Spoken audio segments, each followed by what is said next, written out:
د خوست ولایت د یو شمېر لیرې پرتو ولسوالیو خلک وایي چې د انټرنیټ او مخابراتي خدماتو په برخه کې 10 کاله وروسته پاتې دي.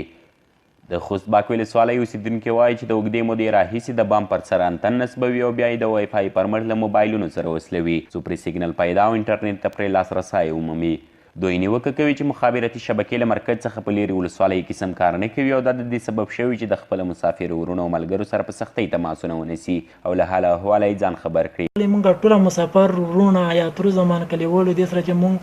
کله تماس نسو بیا موږ یو معلوم وخت موجود ده د شپې 8 بجې یا 9 بجې یا سهار مالې نو دا وختونه بیا موږ د پیږي چې دا وخت چې موږ د تزانګ وایو بیا د سره موږ تماس نیوي. دا ځایي اوسیدونکي په ساده طریقې د تارونو او لرګینو لکړو پر مټ وای فای نصبوي او بیا ترې اړوند سیګنل نه پیدا کوي. دوی په دې سیمه کې د مخابراتي دستګاو د سم کار نه کولو له امله هره ورځ وای فای د ځمکې له سطحې پورته نصبوي او له ټلیفون سره تر وصل وروسته په دې توانیږي چې انټرنیټ وصل دی. د انتن له نصبولو وروسته اطمینان ترلاسه کوي چې انټرنیټ سم شو. د باک ولسوالۍ یو اوسیدونکی معروف وایي چې دغه چارې د زده کړو پر بهیر هم منفي اغېز کړی او پر خبره یې د دستګاو د سم کار نه کولو له امله نشي توانېدلی چې انلاین زده کړې او یا نور تازه معلومات تعقیب کړي. د خبره د خوست ولایت لرې پرتې ولسوالۍ او سیمې د انټرنیټ او نورو مخابراتي خدماتو په برخه کې 10 کاله وروسته پاتې دي.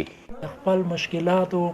یا څوک مېلمانه یا ملګري یاران دوستان راځي هېڅ معلومات نه د کور مخکې راته ودرېږي بس هېڅ رنګه امادګي موږ نه لرو بس روشي کور ته دی سره تماس کې شو یعنې مطلب اوس هم موږ دا لکه 15 کاله وروسته پاتې ځای ده دلته. بل لور ته د مخابراتو او ټکنالوژۍ ریاست مسؤلین ستونزه مني او وایي چې د یاد یو نور ولسوالیو د دستګاو د نصبولو په خاطر خپل اجرات کړي دي چې په راتلونکي کې به یې په ځینو هغو کارونه هم پیل شي. د خوست د مخابراتو او معلوماتي ټکنالوژۍ رئیس محمد عارف احمدزی وایي چې د خوست په شمول په یو شمېر نورو ولایتونو کې هم پر مخابراتي شکایتونو له دې امله نیوکې کیږي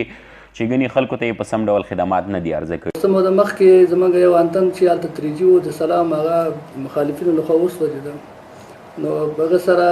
څه ستونزې راولاړې شوي دي کوریج کم شوی ده خو موږ بیا هم دغه موضوع د مرکز سره شریکه کړې او حتی د صبرې په ولسوالۍ کې خپله د ولسوالۍ په منځ کې موږ د یو انتن لپاره سروې هم کړې هغه ځمکه هم ورته مشخصه کړې. د دې په خبره چې د مخابراتي شبکو بیې لوړې خو خدمات یان د ولایتونو په مرکزونو کې هم له غوښتنو سره سم نه دي عرضه شوي. بلال احمد نوراني